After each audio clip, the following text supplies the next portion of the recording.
माता, कैलाश पर पिता शिव तथा अन्य सभी अधीरता से आपकी प्रतीक्षा कर रहे हैं माता। किंतु माता, यदि आपकी इच्छा हो तो मैं अपने पिता भगवान शिव से भी यहाँ आने का अनुरोध कर सकता हूँ। किंतु परंपरा तो ऐसी है कि पत्नी को ही अपने माता पिता का घर, परिवार सब कुछ त्याग कर पति के घर जाना पड़ता है।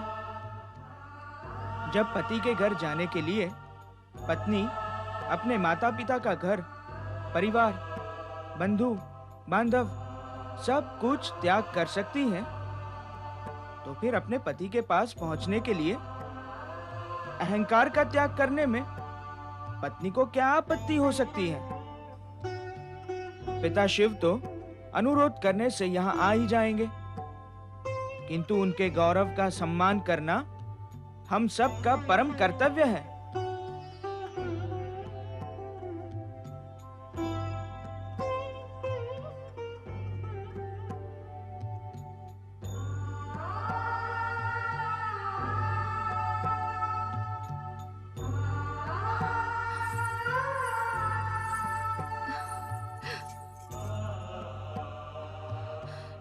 मैं जा रही हूँ, मुझे जाना पड़ रहा है,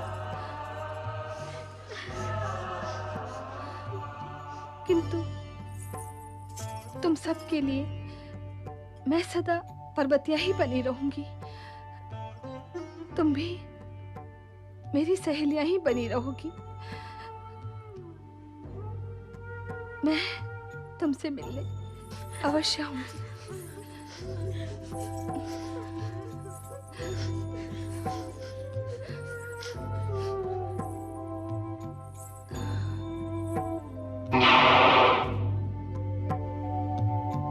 अब हम सबको देवी पार्वती के स्वागत की तैयारी करनी चाहिए। उनके आते ही हम सभी मिलकर उनकी जय जयकार करेंगे।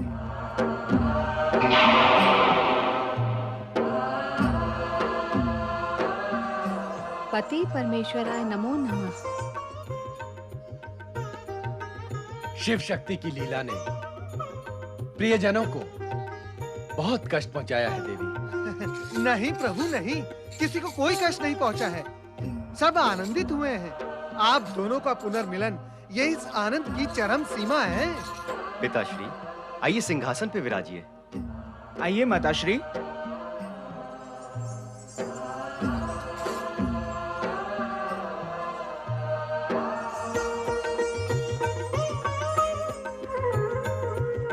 परात परब्रह्म आदि प्रभु भगवान शिव की जय। आदि शक्ति माता पार्वती की जय।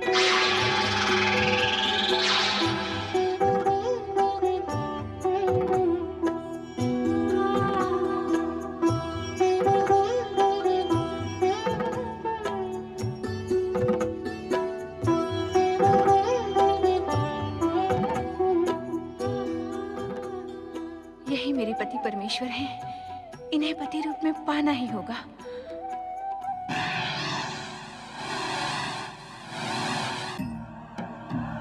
पति परमेश्वराय नमो नमः। तुम आ गए देवी पार्वती? हाँ स्वामी, मैं आई। आप भी आ गए? हम कहाँ गए थे? कहीं गए हुए अवश्य थे स्वामी, अन्यथा समाधि में लीन होते हुए भी आप मुस्कुरा क्यों रहे थे? वो कारण तुम सुनोगी तो तुम भी हंसे बिना नहीं रहोगी। तो अब सुना ही दें स्वामी, हंसी की वो बात।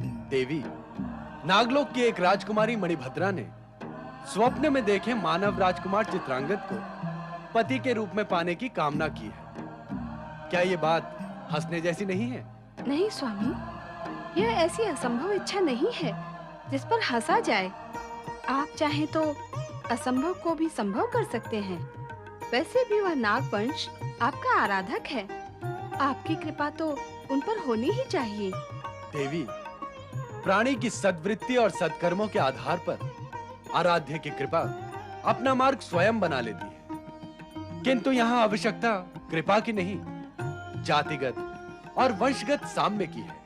किंतु स्वामी, समय साक्षी है कि इससे पूर्व भी मानव नाग, मानव दानव, मानव गंधर्व तथा देव और मानव में संबंध स्थापित हुए हैं। फिर मणिभद्रा के साथ ऐसी कौन सी बाधा है? अर्थात तुम भी यही चाहती हो कि नाग कन्या मणिभद्रा की एक असंभव मनोकामना पूर्ण हो। प्रश्न मेरी चाह का नहीं है स्वामी, उसकी भक्ति और आपकी कृपा का है। मैं तो केवल इतना ही चाहती हूँ कि आपके भक्त निराश न हों। उसने सच्चे मन से आपकी भक्ति की है, अब उसे फल देना आपके अधिकार की बात है।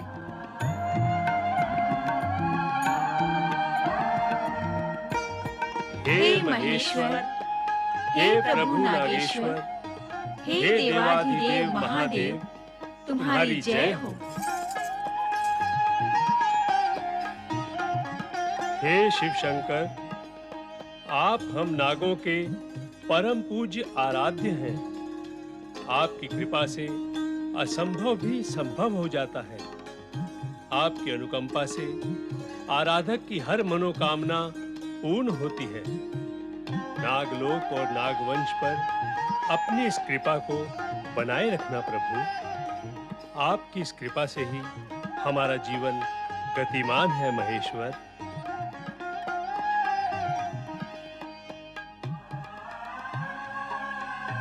पिताजी, भगवान शिव की आराधना करने से सबकी मनोकामनाएं पूर्ण हो जाती हैं। क्या ये सत्य है? ऐसे निराधार प्रश्न का कारण, जब तुम्हारे पिता भगवान शिव के सम्मुख स्वयं इस सत्य को दोहरा रहे हैं, फिर तुम्हारी शंका का क्या कारण है? श्रद्धा भाव ना होने पर ही शंका जन्म लेती है पुत्री। और यदि मन में श्रद्धा है ही नहीं, तो आराधना करने का क्या प्रयोजन है? क्षमा कीजिएगा पिताजी, क्षमा। आपको क्रोधित करना मेरा अभिप्राय नहीं था। तो फिर क्या था तुम्हारा अभिप्राय? जब भगवान शिव असंभव को भी संभव कर सकते हैं, तो फिर साधारण मनोकामना पूर्ति करने के लिए प्रश्न ही कहाँ उठता है? पुत्री मणिभद्रा, तुम अपनी मनोकामना तो कहो कि वह है क्या?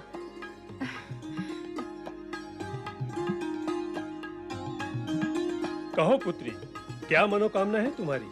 हाँ पुत्री, भगवान शिव से निवेदन करोगी तो वे अवश्य तुम्हारी मनोकामना पूर्ण करेंगे। मनोकामना को प्रकट करने में जब संकोच हो और लज्जा आए, तो ये मान लिया जाता है कि मनोकामना का रूप विशिष्ट और भेदपूर्ण है। माता पिता से संकोच कैसा पुत्री? नागरानी, युवा संतान माता पिता से ही संकोच करती है। इस स्वाभाविक धर्म का निर्वाह न होने पर संतान निर्लज हो जाती है। संकोच करने का स्वाभाविक धर्म अब पूर्ण हुआ पुत्री मणिभद्रा। माता पिता से इस प्रकार के संकोच का अर्थ कभी छिपा नहीं रहता, किंतु हम स्पष्ट सत्य जानना चाहते हैं। कहो पुत्री। माता, पिछली रात पृथ्वीलोक की जिस मानव को मैंने स्वप्न में देखा था, मैं उसी के साथ विवाह करना चाहती हूँ, यही ना? स्वप्न में देखे हुए उस पृथ्वी पुरुष का तुम पति रूप में वर्ण करना चाहती हो? बहुत भोली है हमारी पुत्री। भला स्वप्न भी कभी सत्य होते हैं? स्वप्न सत्य हो अथवा नहीं, किंतु एक नाग कन्या का पति केवल एक नाग राजकुमार हो सकता है, कोई मानव नहीं। स्वप्न की बात भूल जाओ, यही तुम्हारे हित में होगा।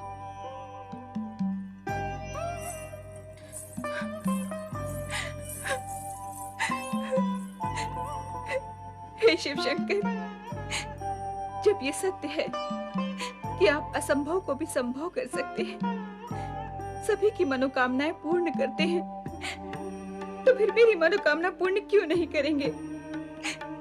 हे प्रभु, मैंने तो अपने मन में निश्चय कर लिया है, यदि मैं विवाह करूंगी तो स्वप्न पुरुष के साथ ही करूंगी। यदि मेरी भक्ति में सत्यता है तो मेरी मनोकामना अवश्य पूर्ण होगी, अवश्य पूर्ण होगी।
हे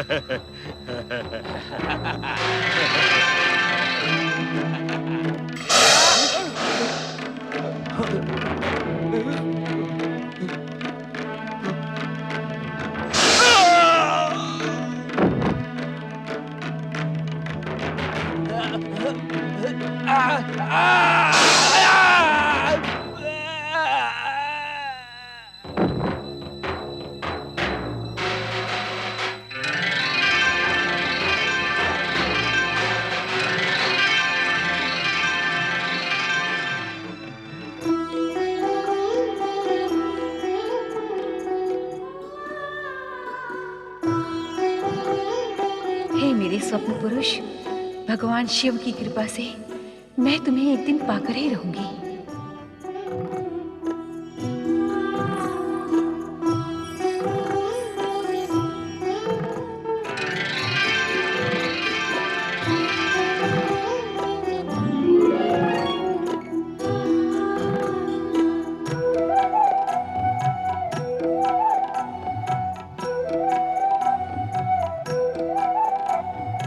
राजकुमार,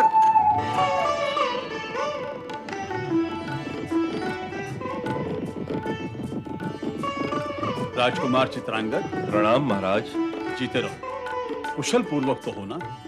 भगवान की असीम कृपा और आपके आशीर्वाद से मैं सकुशल हूँ महाराज। हमारे परम मित्र और तुम्हारे पिता महाराज इंद्रसेन से जैसे ही हमें संदेशा मिला कि शत्रु तुम्हारा पीछा कर रहे हैं, हम तुरंत अपने सैनिकों को साथ लेकर तुम्हारी खोज में निकल पड़े।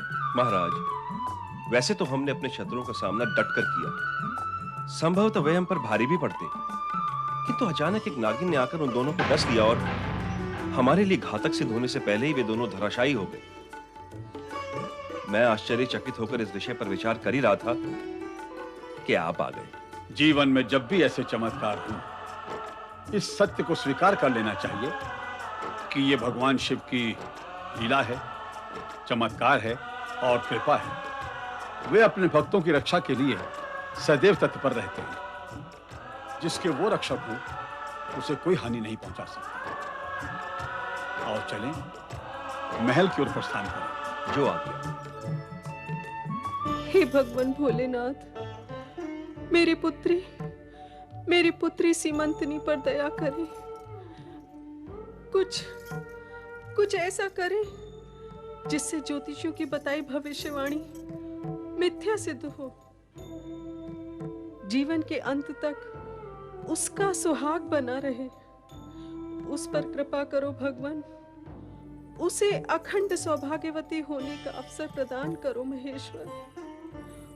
उसके सुहाग और भाग्य पर घिर आई काली छाया को हटा दो महेश्वर, हटा दो। दया करो प्रभु, दया करो,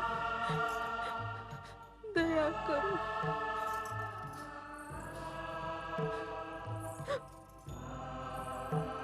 पुत्र सीमंतनी, भगवान शिव से मेरे लिए दया की भीख क्यों मांग रही थी माँ? मेरे भाग्य पर, मेरे सुहाग पर ऐसी कौन सी छाया मंडरा रही है माँ? ज्योतिषियों ने मेरे बारे में क्या भविष्यवाणी की है माँ? माँ मुझे बताओ। तुमने ये सब कहाँ से सुन लिया? तुम्हें ये सब जानने की आवश्यकता नहीं है पुत्री। कैसी बातें कर रही हो माँ? तुम मेरे लिए चिंतित हो और मुझे जानने की कोई आवश्यकता नहीं।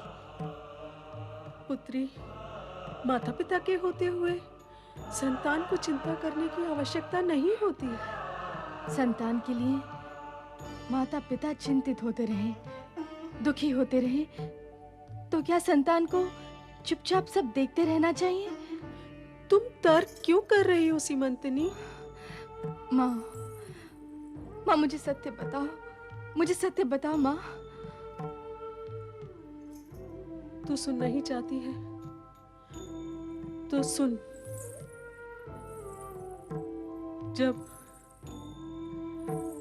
जब तेरा जन्म हुआ था,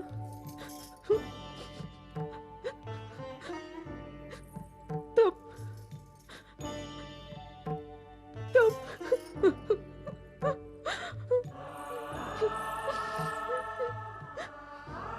कुछ अशुभ अवश्य है, इसलिए तुम इतनी चिंतित हो रही हो। माँ, मुझे बताओ कि जब मेरा जन्म हुआ था तब क्या हुआ था? तब ज्योतिषी ने भविष्यवाणी की थी कि माँ, जो भी है उसे कह डालो। भविष्यवाणी की थी कि जब ये कन्या 20 वर्ष की होगी तो ये विधवा हो जाएगी।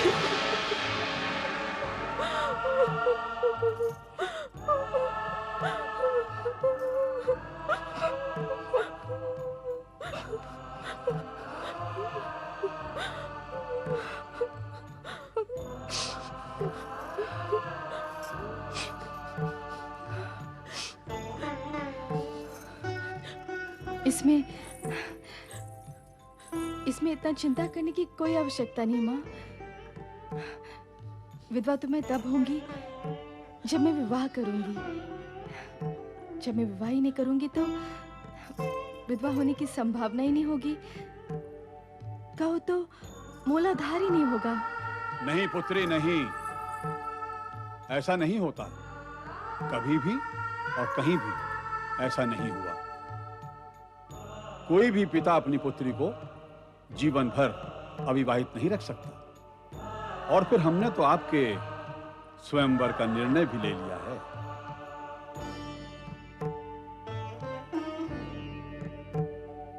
महारानी, इसमें आश्चर्य का कोई कारण नहीं। और हां, हम अपने मित्र इंद्रसेन के पुत्र को शत्रुओं से बचाकर अपने साथ ले आए हैं। उनके सत्कार और उनके स्वागत का सारा प्रबंध आप ही को करना है। अवश्य महाराज।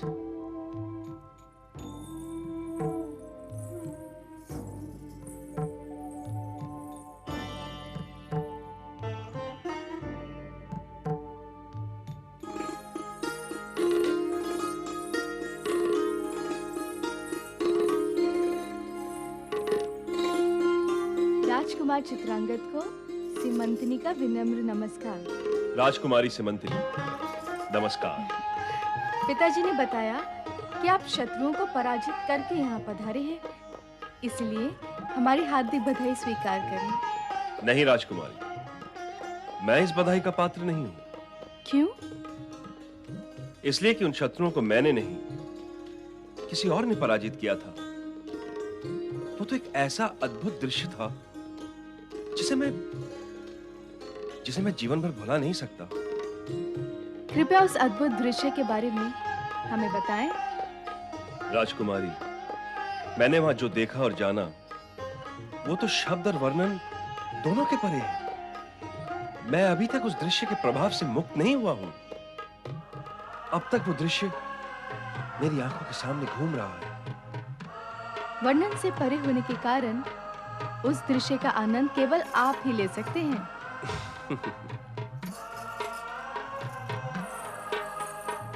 पिताजी ने आपकी सेवा और सुविधा के लिए मुझे दायित्व दिया है।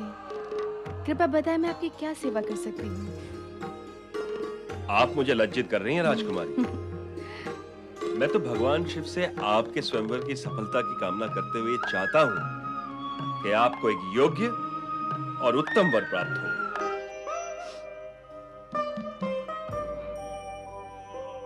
क्या हुआ राजकुमारी? क्या मैंने कुछ अनुचित कह दिया? मैंने तो आपके स्वयंवर की सफलता की कामना की है। नहीं राजकुमार, आपने जो कहा वो उचित और शुभ था, किंतु मैं आपकी शुभकामनाएं स्वीकार नहीं कर सकती। स्वयंवर में उपस्थित होकर मैं किसी का जीवन संकट में नहीं डाल सकती। स्वयंवर में आपकी उपस्थिति से किसका जीवन संकट में पड़ेगा राजकुमारी? स्वयंवर तो आपके लिए हो रहा है और आपकी उपस्थिति के बिना वो होगा भी कैसे? ये एक अत्यंत ही दुखद प्रसंग है। कृपया आप इसे यही समाप्त कर दें, यही उचित होगा। यह भी संभव है कि इसे तुरंत समाप्त ना करके इस पर चर्चा करके फिर इसे समाप्त करें तो और अधिक उत्तम होगा। यदि आपने ये ठान ही लिया है कि इस दुखद प्रसंग को जानकर रहेंगे तो सुने। जब मेरा जन्म हुआ तो ज्योतिषियों ने भविष्यवाणी की थी कि 20 वर्ष की आयु में मैं विधवा हो जाऊंगी। स्वयंवर में किसी का वरण करके मैं किसी का जीवन संकट में नहीं डालना चाहती। अच्छा, मैं चलूंगी। तनिक ठहरिए राजकुमारी, और ये सुनकर जाएं कि मेरी माता श्री के विषय में भी ज्योतिषियों ने ऐसी ही भविष्यवाणी की थी, किंतु मेरी माता देवी पार्वती की कृपा से आजीवन सौभाग्यवती रहीं और अब भी हैं। माता पार्वती की कृपा से? राजकुमारी, आप सच्चे मन से माता पार्वती की आराधना करें, फिर देखते ही देखते ये दुर्भाग्य की काली छाया सौभाग्य की ज्योति में बदल जाएगी।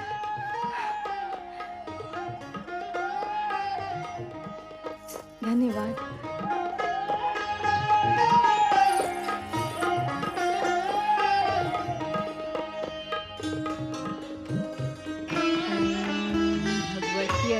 पार्वत्यै नमः। ओम भगवत्यै पार्वत्यै नमः। ओम भगवत्यै पार्वत्यै नमः।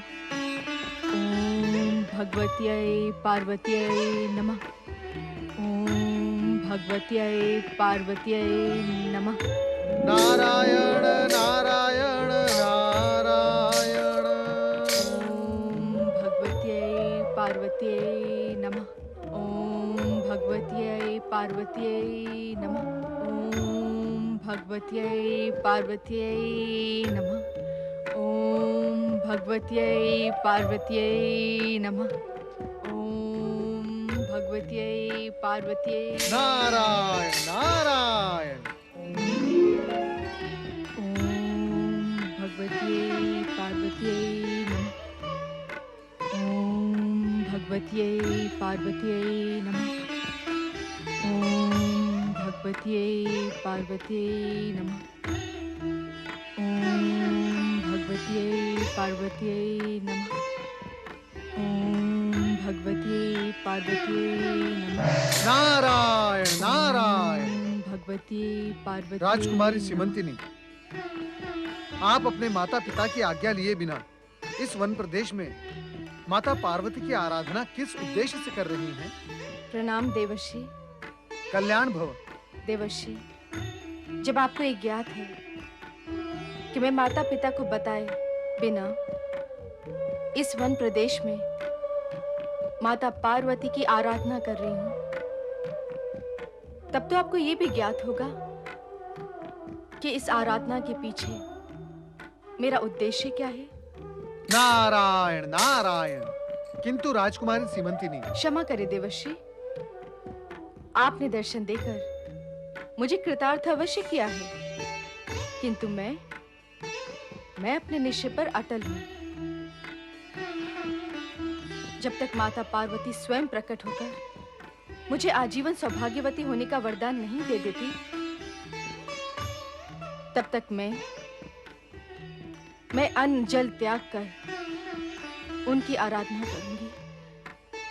अंत में भले ही मुझे अपने प्राण ही क्यों ना त्यागने पड़े। नारायण नारायण। नहीं नहीं राजकुमारी, ऐसा कदापि नहीं होगा। माता पार्वती बहुत दयालु है, वो तुम्हारी आराधना अवश्य सुनेंगी। कल्याण भव। प्रणाम देवर्षि। नारायण नारायण।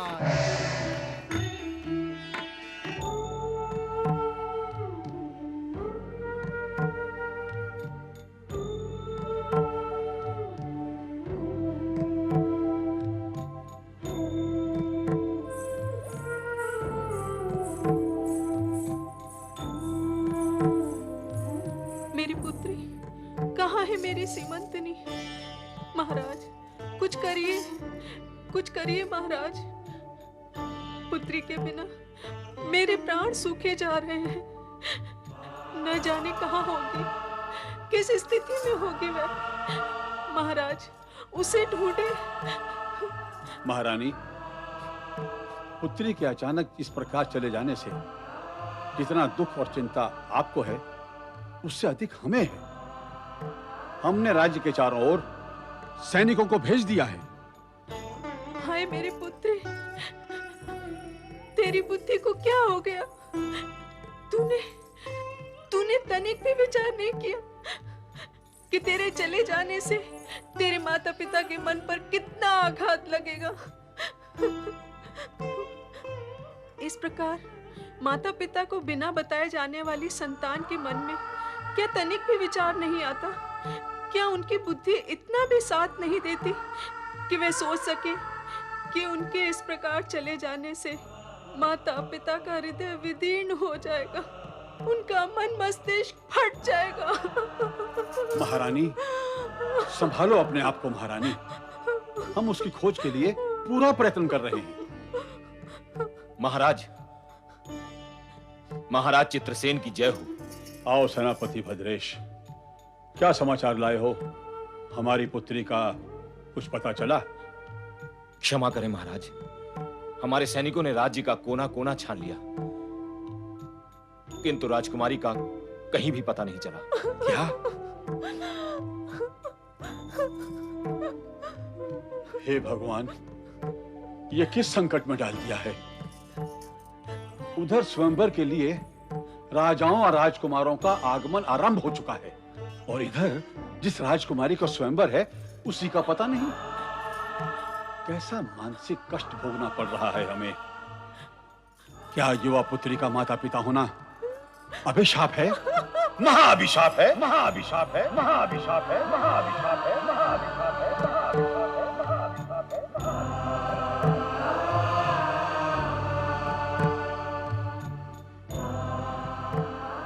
ओम नमः शिवाय, ओम नमः शिवाय,